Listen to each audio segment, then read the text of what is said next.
Good afternoon, everyone. My name is Daisy Linares, and I will be both your organizer and presenter today. With me is... Good afternoon, everyone. This is Gabriela Paz. I am the Incentives Coordinator for the Grow and J Kids TAC North, and I will be presenting this along with Daisy. So hopefully these will be of help to all of you, and we hope you enjoy it. All right, so let's get right into it. So we are presenting on Excel Basics. And the reason that we're doing this presentation on Excel Basics today is so that we can give our providers, whether you be a childcare provider or a family childcare provider, some basics and some idea of what Excel is like and how you can access Excel. So go to our objectives.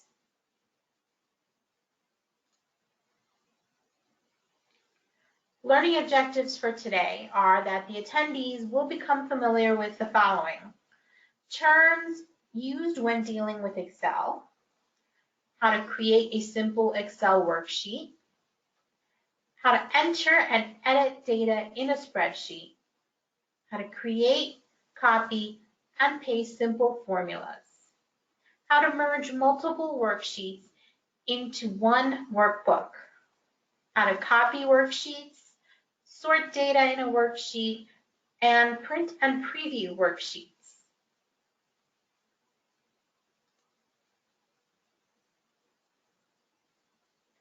So the big question, the thing that will probably be the most important part of this is, where can you find Excel? Because if you can't find it, can't access it, then you really can't use it. So first of all, something for everyone to know is that if you have a Microsoft account, and by a Microsoft account, I mean a Microsoft email, which is the Live, Outlook. Microsoft has a lot of different ones.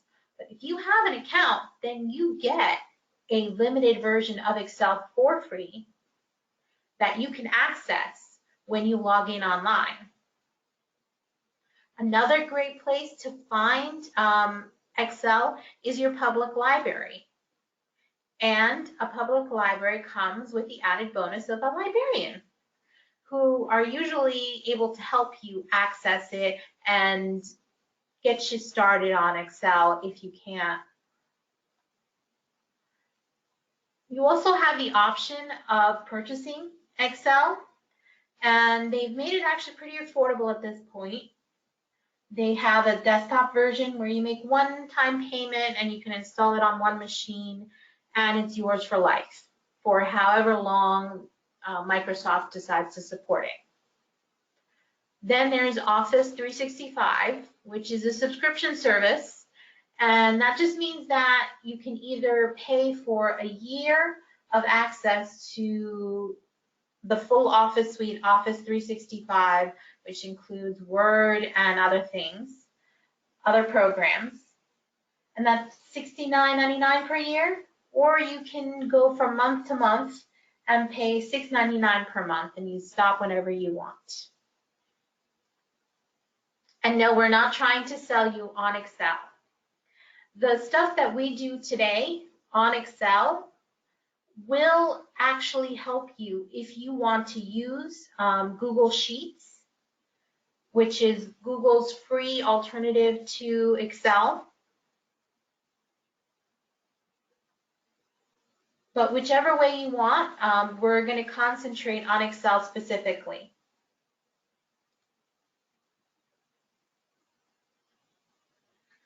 Okay, thank you for all that information, Daisy. Now let's talk about some Excel terms. And before I do that, let me mention that we are going to have the attachment of these terms and terminologies with the definitions for your reference, so that you can have them in your computer or you can print them out as you prepare.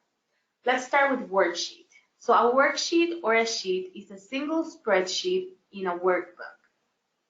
A workbook is a collection of one or more spreadsheets. They are also called worksheets in a single file. We have cell, which is the intersection between a row and a column on a spreadsheet, and it starts with the letter A and number 1. A cell range. It is a collection of selected cells in a spreadsheet.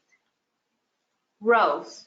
They run horizontally, and columns run vertically. Tab.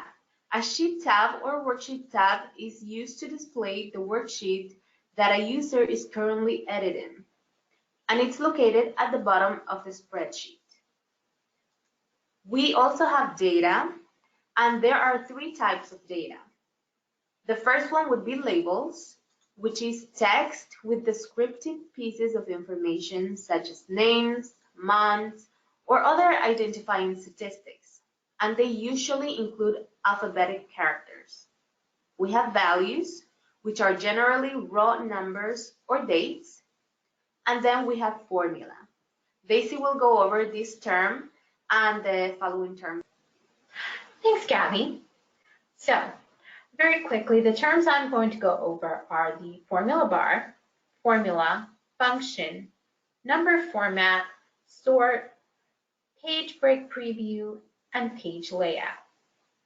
Now, I'll go over the terms and what they mean briefly, and then we'll get into more detail further on in our presentation.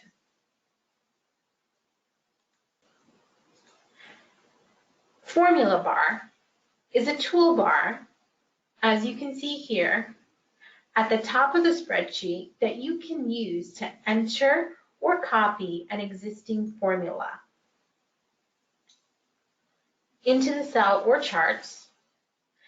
It is labeled with the FX symbol, the function symbol. By clicking the formula bar,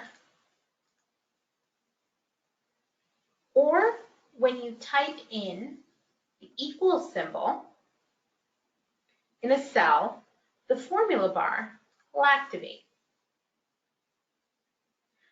Formulas are the instructions for Excel to perform calculations such as addition, subtraction, multiplication, division, and factoring.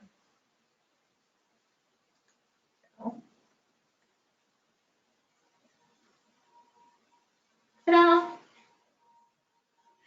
Number format. Number format's a cell style.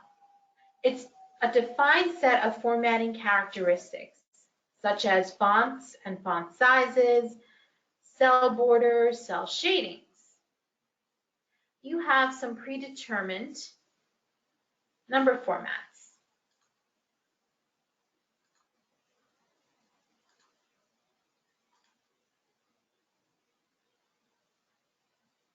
Sort.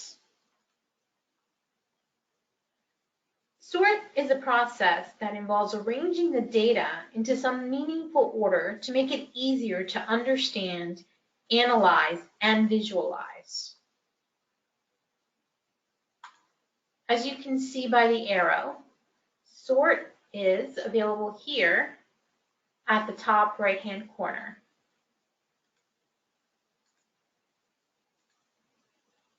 Page break preview divides a worksheet into separate pages for printing. There are several ways that you can access it, and we will show you that towards the end of the presentation. Page layout refers to the orientation of a page, horizontal or vertical, and also is a view that you use when you're getting set to print, just like page break preview. Again, we'll go into this further towards the end of our presentation.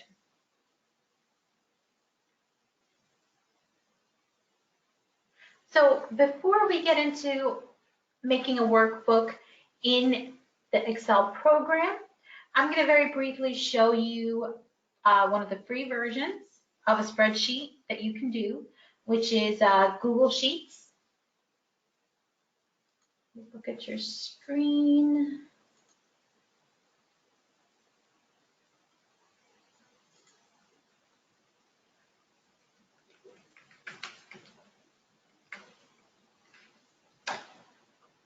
Very simple to do.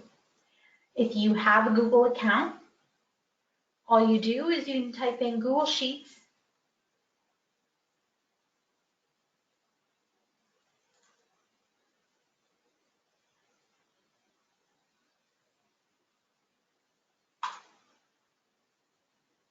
tap Google Sheets again,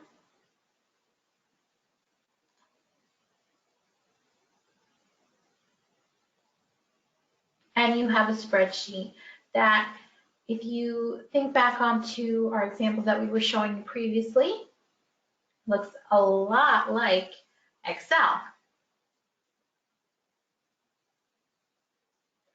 Now,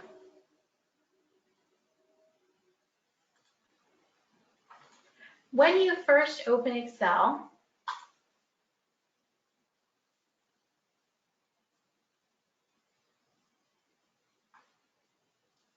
what's going to come up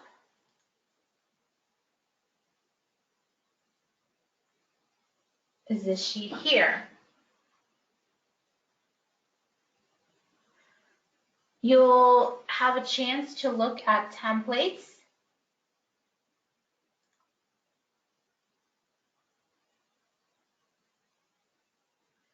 And you can see that there are lots and lots of different templates for lots of different things. You have some business templates, templates for presentations, some for education. And you can find different templates that people have already made for your specific needs. For our purposes, we are going to start with a blank workbook.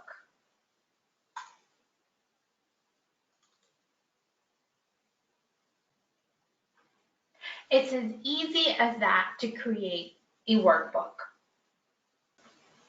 Okay, thank you, Daisy. And now that you all know how to open up a blank workbook, we are going to show you how to enter and edit data in a spreadsheet.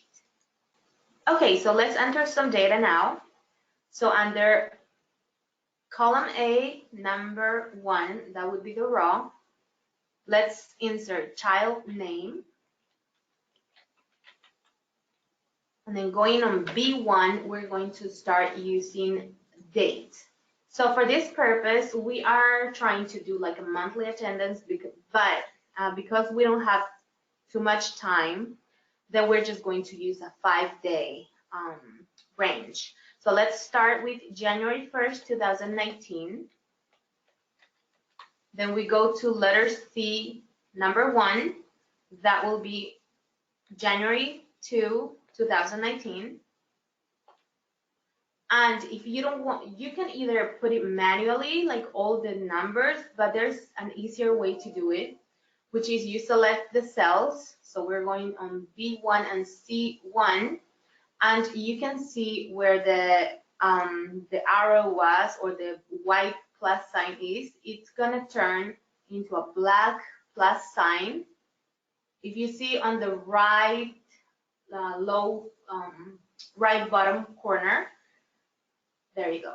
So you just click on it, and then you can drag it to the right so that it auto fills with the dates. So you can see 1, 2, 3, 4, 5. Then you don't have to do it one by one.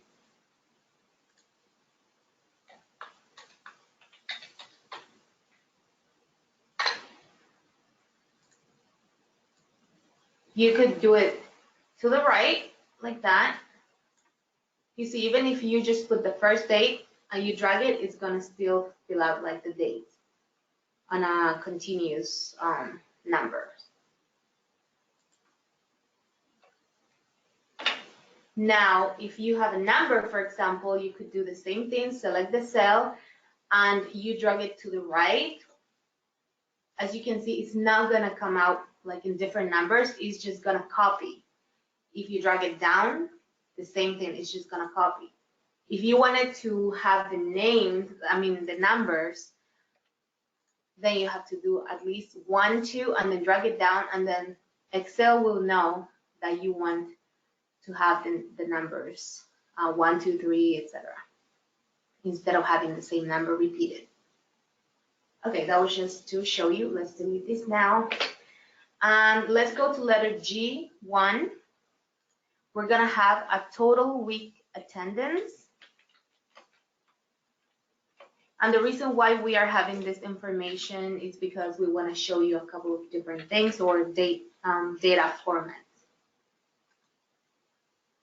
So you could, you know, when the text is too long and you want to shorten it, you could use this option here, wrap text, and that's what it's going to do. And then you could just, you know, adjust your cell size. And that's how you adjust it. You just put the mouse on the side, and then you'll see the option to adjust the size. Okay.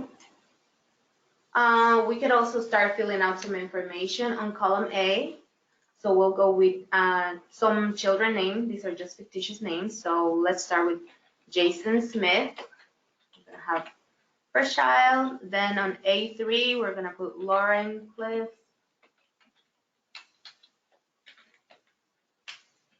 Matthew Lopez. We're just gonna use a couple of names. We don't need to use that many. This is just an example. And Claire White. There you go. And then the last will be on A6, we're gonna put total children attended.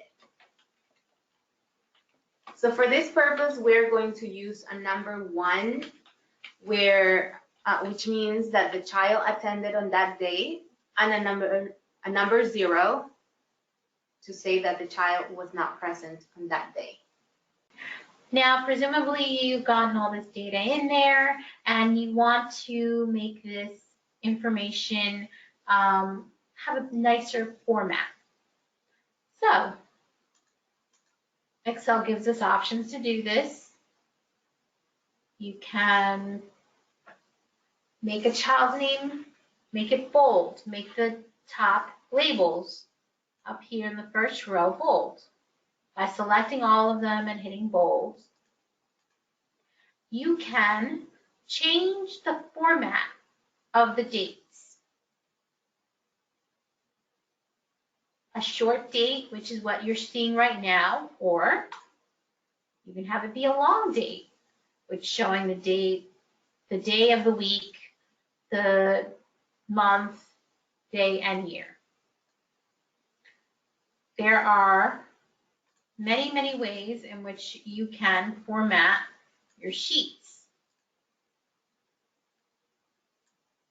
You can also change the size of the columns and the rows by, you can see your white plus symbol turns into a black symbol that will let you move your sheet to give the cell, either the column or the row, different sizes.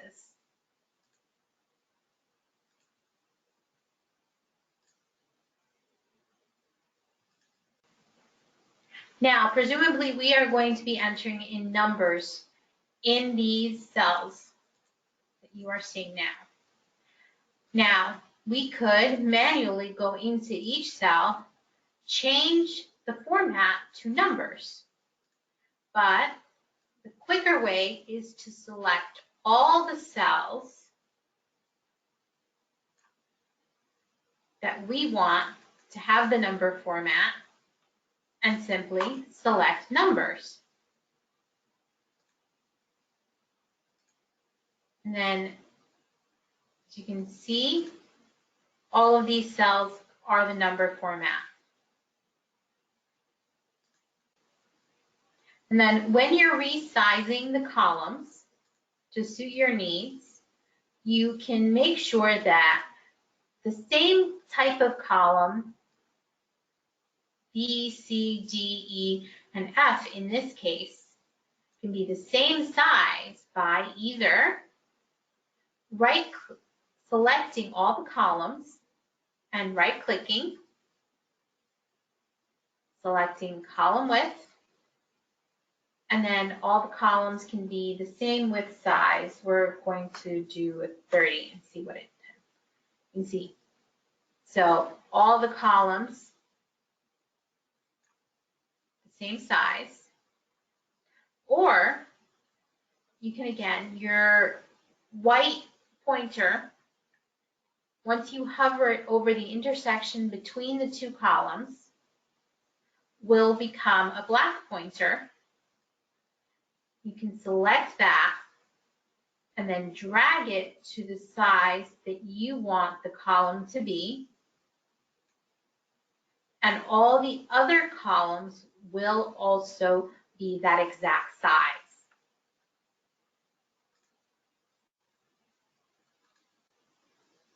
You can do the exact same thing for the rows.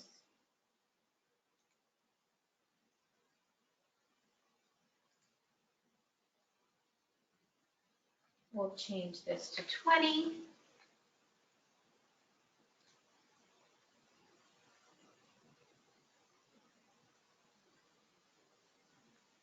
At this point, you can also select the wrap text option.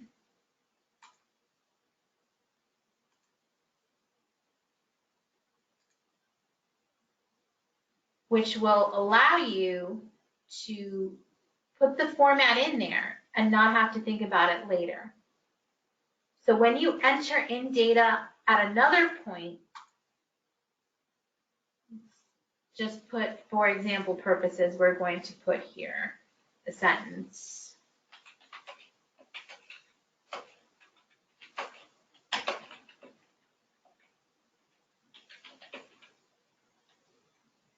And we hit the enter button. And so all of the data will remain within this one cell. And then you can change it, the size, so that the information is visible.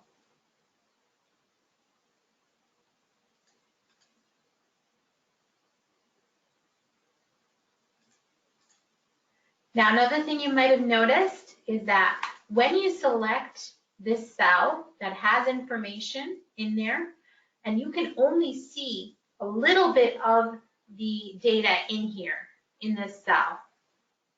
In the formula bar,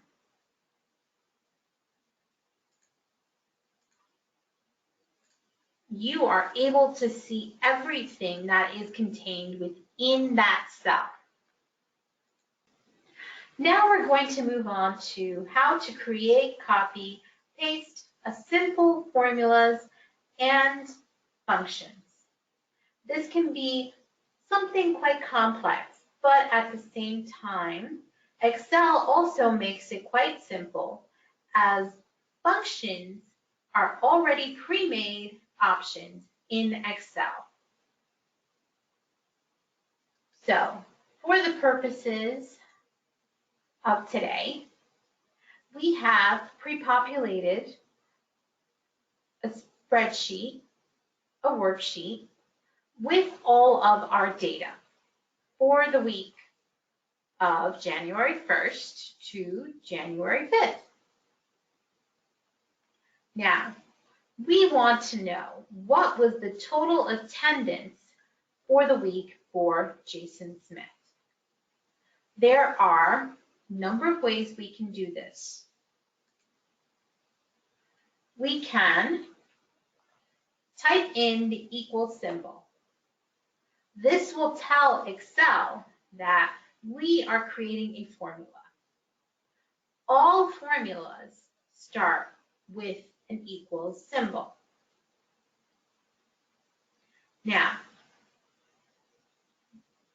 the simplest way to do this is, of course, not to have to do anything. All we'd have to do is go up to the pre-selected options.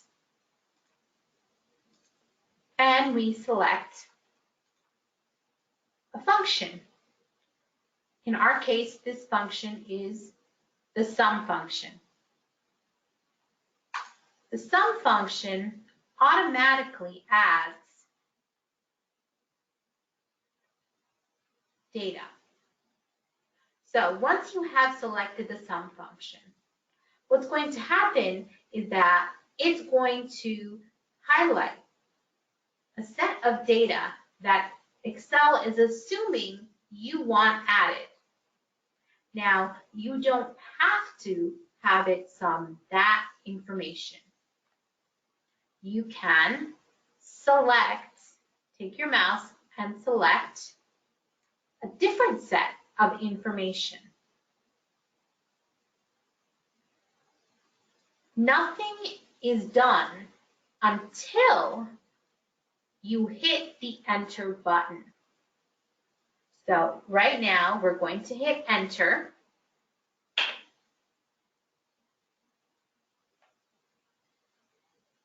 And if you select this again, what you're going to see in the formula button, in the formula bar, is that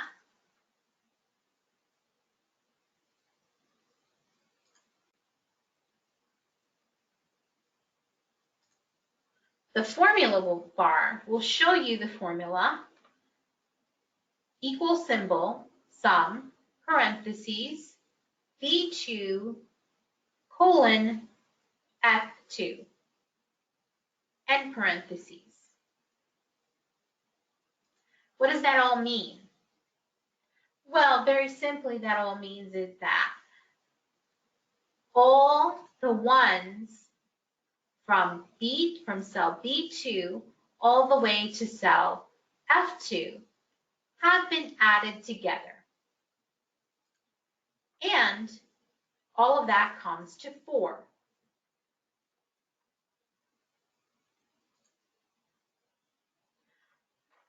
The other option for adding all of these cells is typing in the equal symbol,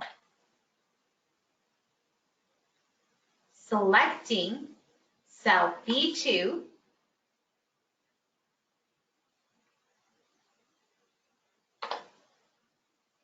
typing in the plus sign, selecting cell C3, type in the addition symbol,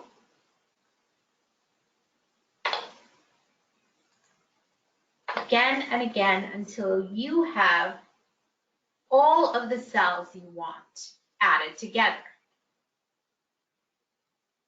Once you've selected the last cell you want added, you must press the enter.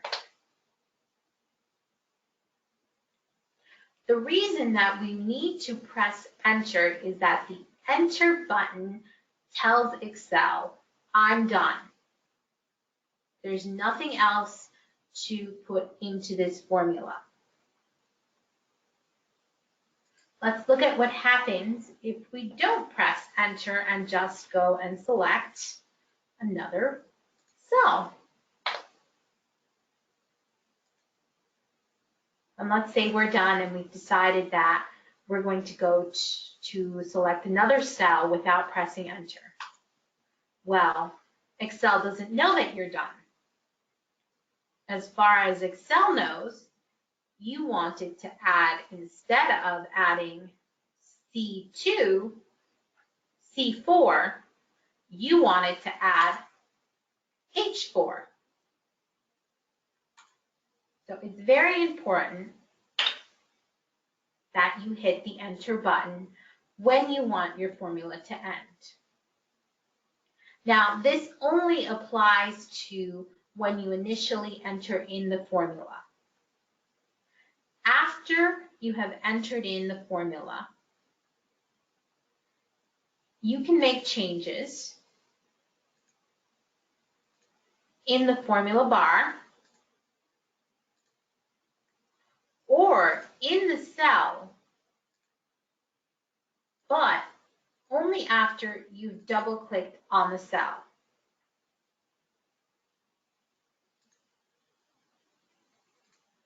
Now, I've double-clicked on this cell, G4, and now I'm selecting H4.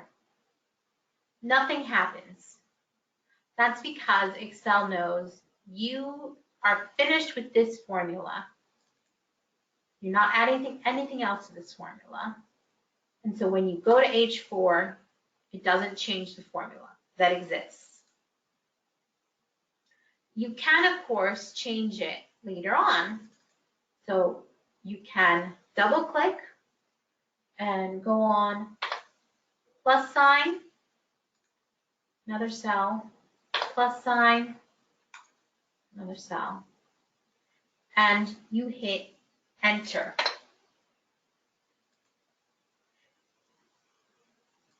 Again, if you go in here and you press the plus sign, you're done with the formula. You can't just select another cell. You need to hit enter.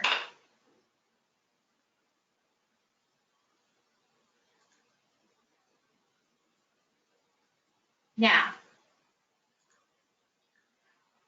all of this is a bit time consuming, and really Excel is supposed to make our life easier.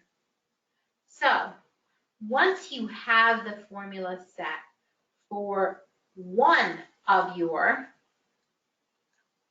rows, let's simply clear this out.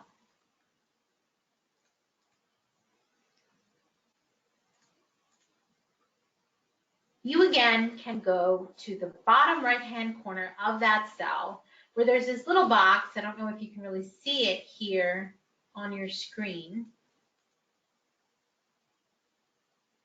And your pointer will turn into a black plus symbol.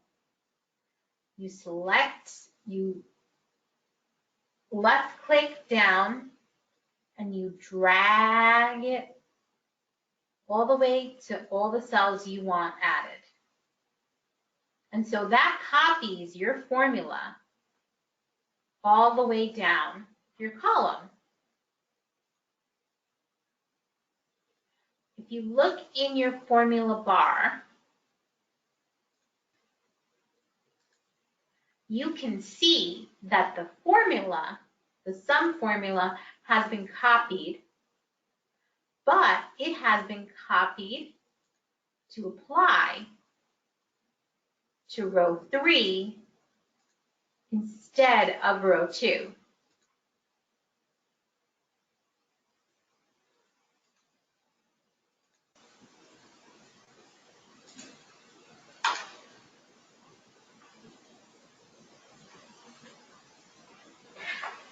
Now, let's do this again. We're going to press Auto Sum.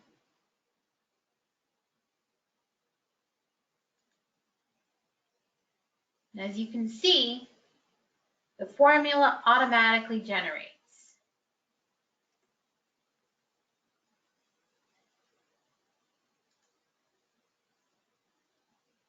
And we're going to select the cell, the bottom right-hand corner, and just drag this over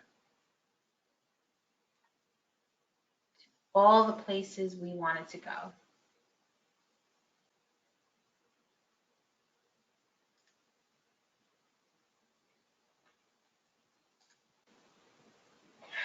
So on screen right now, there are some basic tips for making formulas. It's actually one of the handouts that you are able to download, and will actually go out on the follow-up email also. One of the things that you want to keep in mind is that Excel uses the order of operations that you learned in basic math. So if you haven't heard it before, There's a simple way to remember what that order is. And that's the little sentence, please excuse my dear Aunt Sally. Each word stands for a different operation in math. I'm going to go back to the example, and I'm going to show you a couple more of those pre-made formulas, which are called functions.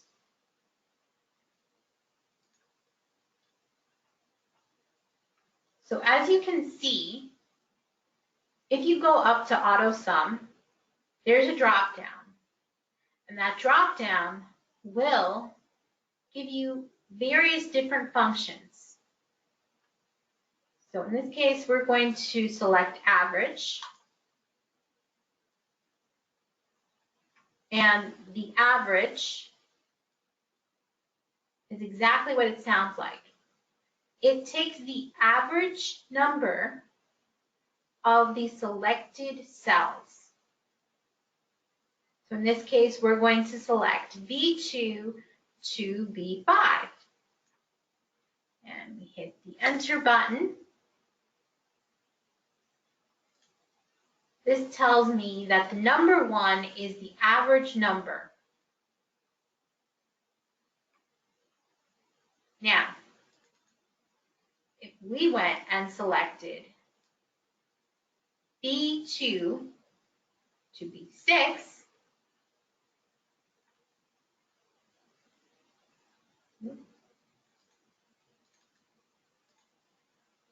B1 to B6.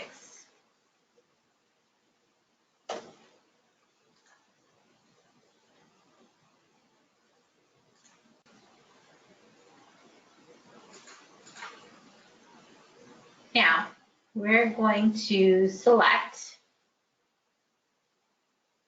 count numbers.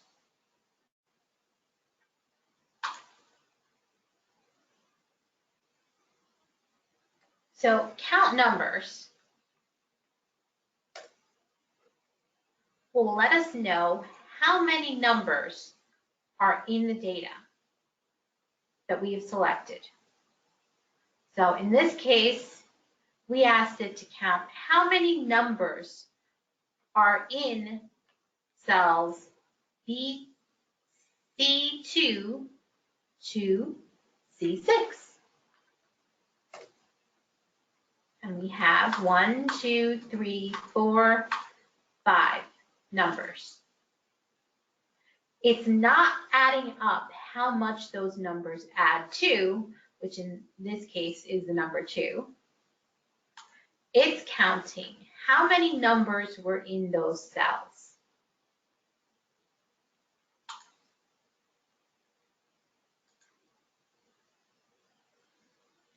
If you can see, there are a lot of different functions.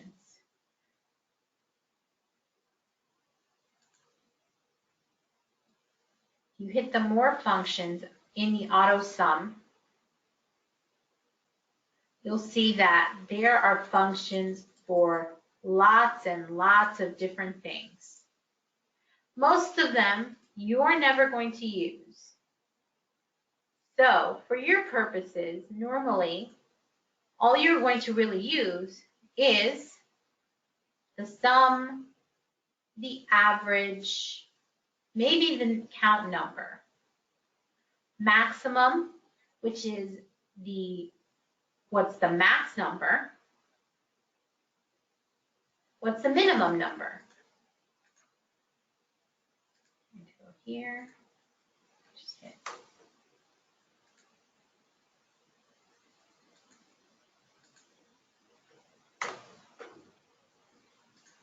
So max number 4, that's the highest number of the cells selected. Minimum 1, because that is the lowest number of the cells selected. We can go on and on and on about formulas. But the most important part is to keep in mind that there are functions that are already preset, that will normally do what you needed to do, and Excel will walk you through those requirements. All right, now we're going to talk about merging multiple worksheets in one workbook. So let's suppose you have this worksheet that we were working on, this workbook that had January and February. So you have another workbook that has the March information in it. Let's say you want to put all of the months into one workbook. This is how you do it. So you right-click it, you right-click on the tab, and then you select the option Move or Copy. You select on this arrow, open it, and then let's say that's where we have it, right? So select that file. That's where you have January and February. So select that file. Select also Move to End, because that's where you want to put March, right? After February. Hit OK. And there you go. So now you have all the tabs in the same workbook. You have January, February, and March together. And that's basically the way that you can merge a worksheet.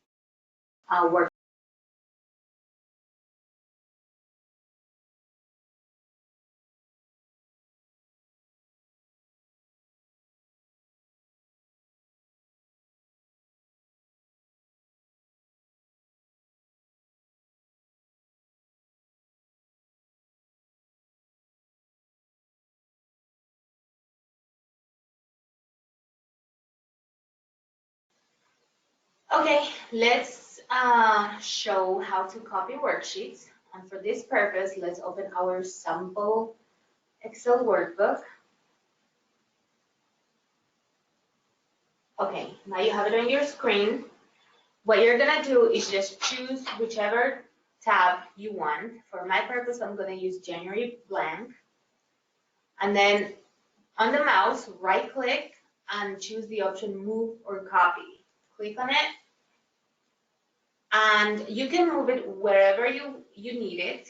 For my purpose, I'm going to make it into April, so I'm going to click Move to End and hit OK. And check Create a Copy first, and then hit OK button. Because if I didn't select the copy, the Create a Copy, then the tab would have just moved to the end. So that's why I needed to click on that box. Okay, now I can rename it. You just double click on it and then you just rename. I'm going to put April. And what I'm going to do on this one is just change the data.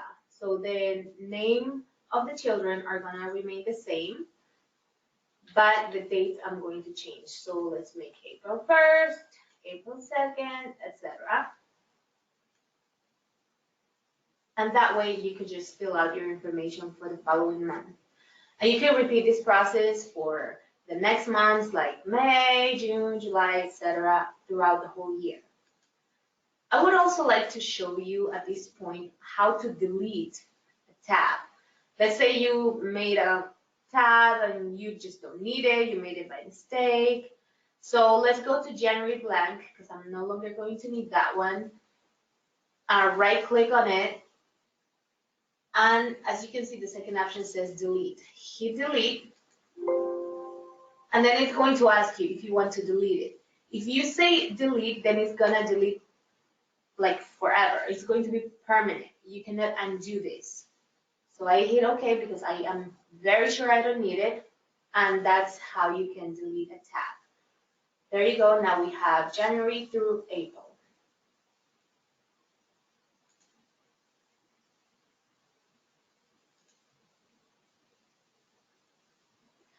So next we're going to talk about how to sort data in a worksheet. What do I mean by how are we going to sort data in a worksheet? So a worksheet presumably has lots of information, and we'd like to look at our example. We have all our data on the month of January. Just going to clean this up a little bit here. So we are going to select the data we want to sort. In this case, we are going to sort out the children's names. Now, because you want to keep the children's names with their attendance, so Jason Smith, we want to make sure that his attendance for this week stays with Jason Smith. So what you're going to do is you're going to highlight and select all of the information together. Then you go to the sort option and you have about two different things that you can do. First of all, you can sort A to Z. Now that just means that you're sorting from the lowest to the highest. So here we are. We're sorting A to Z. And what happens is that the first box that you have selected is what it's going to sort the lowest to highest. In this case, it was a name, and that name, as you see here, it's Claire, Jason, Laura, Matthew. Now, why isn't it that it didn't sort the children by last name? Well, it didn't sort the children by last name because the names were not separate. Excel can only do what you tell it to do. In this case, we told Excel to sort by the first letter of data in this cell.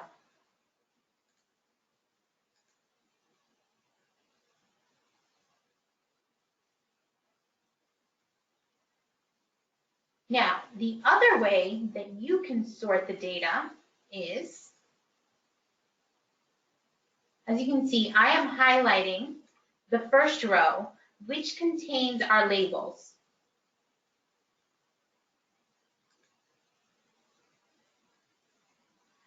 Then you have the option of a custom sort. Very nice and complicated and, maybe confusing, but don't be intimidated by it. It's pretty easy to use. So up here in the upper right-hand corner is my data has headers. So what does that mean? Headers are that first row. As you can see, I selected A1 all the way down to F5. But right now, all that you see selected are A2 to F5. That's because it's going to use the first row of data as the information it needs to sort by. So, sort by child name. Sort by child name means that it's going to sort the information using the data in that first column, child name. Sort by January 1st, 2019. That means it's going to use the data as in column B as the primary way to sort the information. So here we are. It's going to sort by column B or January 1st, 2019's label, header, and it's going to sort on cell values. What does that mean? Cell values is what is the information, the data that is in that cell. This is where it gets a little bit more complicated, where cell colors, front colors, conditional format icons, that's a lot more advanced, honestly. And you probably will never have to use it, but still, cell values. And then this is the order in which it's going to be sorted. So we're going to go from smallest to largest. And then you hit OK. And what happens is that the information gets sorted, not based on the name, but on what's in column B. Since you selected all of this information as we did the first time, Lauren Cliff's attendance stays with Lauren Cliff.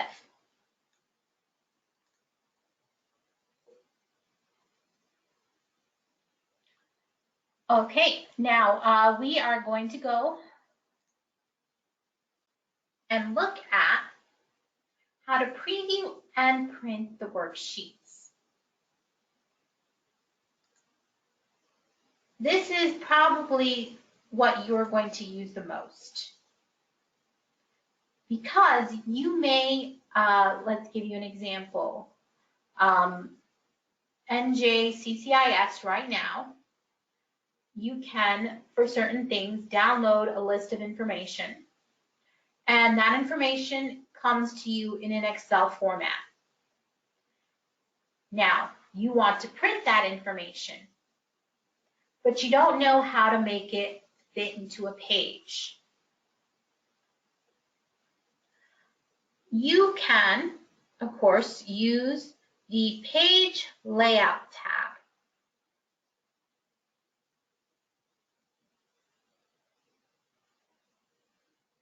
And this tab here will let you go through various options. We'll go through them quickly now. Margins are the size of the entire document.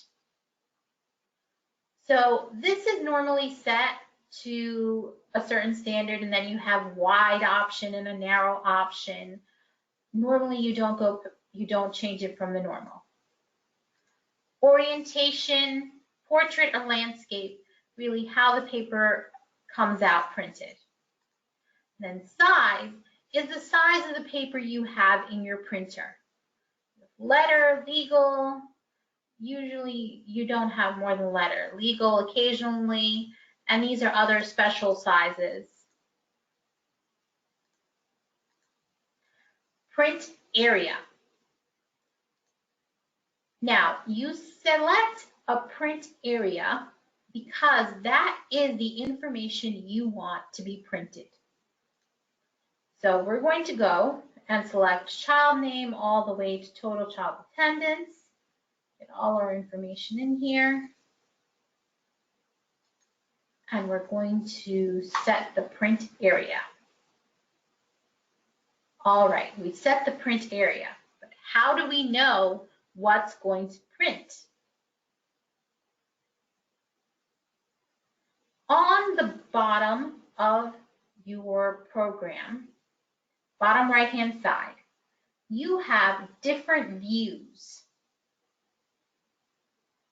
You can also access these views by going to the View tab. And there you have a normal view, a page break preview, a page layout, or you can customize your view.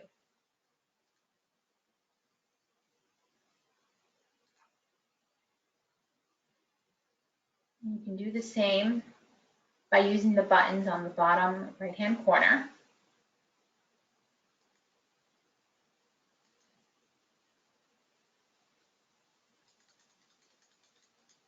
Zoom in here so you can all see. All right, so you set your print area. That's all this information here. Now, what do these blue lines mean? The blue lines are the areas that are going to show up when you print. The blue dashed line is where the page ends and the next page starts. So you can see page 1, and then, well, you really can't see it here, but this says under there is a watermark for page 2.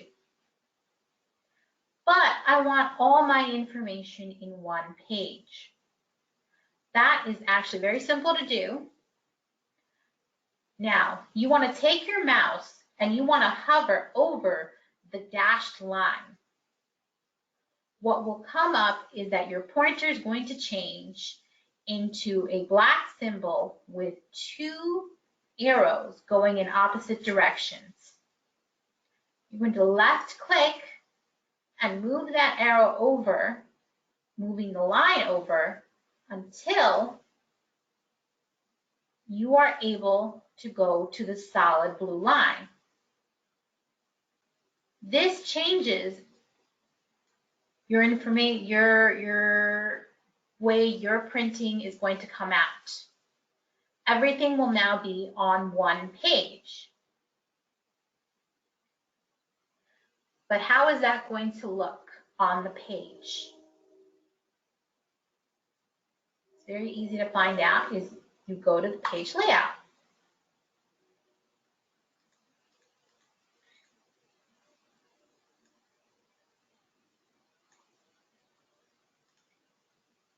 So the page layout shows you how the information is going to be laid out on the page when it prints. As you can see, we have all the information we had originally highlighted on the one page. Now, I want this to say this is the information. So what you're going to do is select where it says Add Header. You have three options. You can put a header on the left, you can put a header in the middle, you can put a header on the right.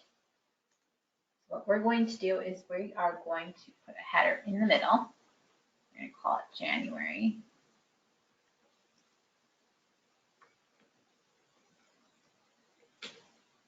January attendance.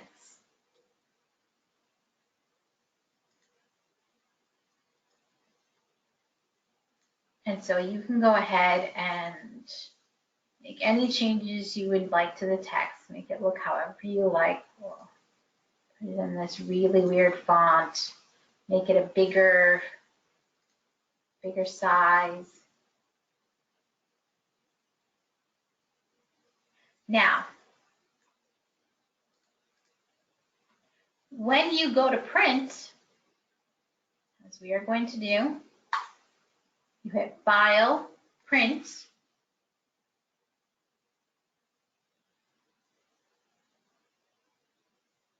and here's your preview of what it is that's going to be printed out. Now, when you're in print, you can also make changes. Let's say, oh, I really don't like how this looks in portrait orientation. I'm going to change it to landscape. That looks so much nicer, but you know, I'm not sure. Let's go to page setup. This is another place where you can change your settings. Here again are the margins. Now, this option lets you adjust the margins. Let's say you want more space to the top. You want the January to come down a little bit. You want all the information to be centered horizontally. It's all going to move to the middle. Then you want it vertically. And you want to add more information in the header, or you want to add a footer.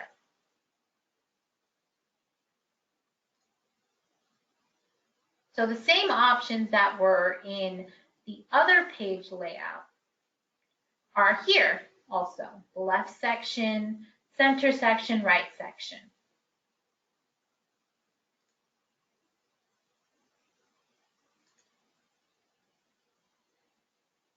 All right, so we're done with our changes. I'm going to press OK. And now, as you can see, the information, we asked for it to be centered vertically and horizontally. So here it is. It's smack dab in the middle of the page. The header, of course, doesn't move with it because the header stays at the head of the paper.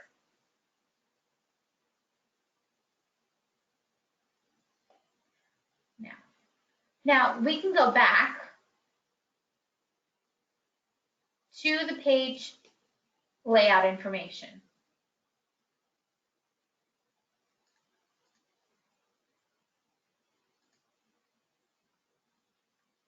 So here we are.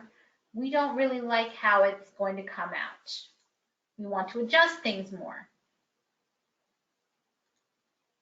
You have a dozen of different options to do. You can change your margins again. You make your margins bigger. You can orient it again as portrait. You can change the size of the cells. This is where you go and adjust what you want to print on your page. So if you'll notice, these soft gray lines did not show up when we went to print. We saw actually no lines when we went to print. That's because these lines are only in the program for reference purposes, so that you know where the cell is. So let's say we want there to be a line under the first row. You would go to the Home tab, and then you would go up here to where it says Front, and you can put in different kinds of borders. We're doing one line there. And then we're going to select all of the numbers here. And we're going to say that we want boxes to all have borders.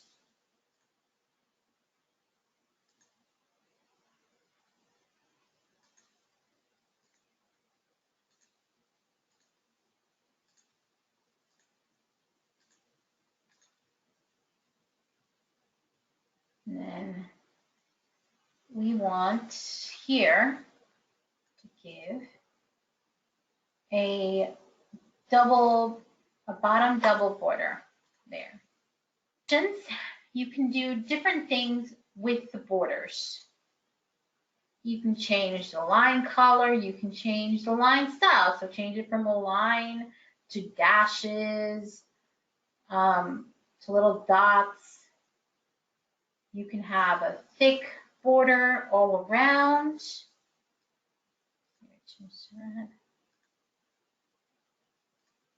Make the bottom border like that.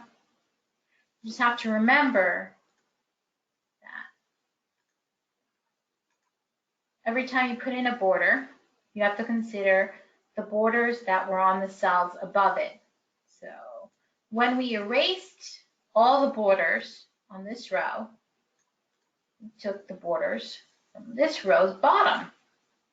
So we're going to put that back in place.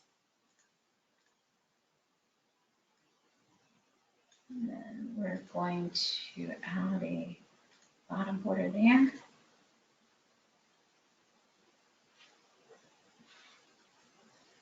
All right. Now, of course, we can remove all of these borders. Just select everything you want and do no borders. They're all gone. But put them back in place. And let's go back to our print preview. So here we are back at print preview. Look at that. See all the lines that now show up.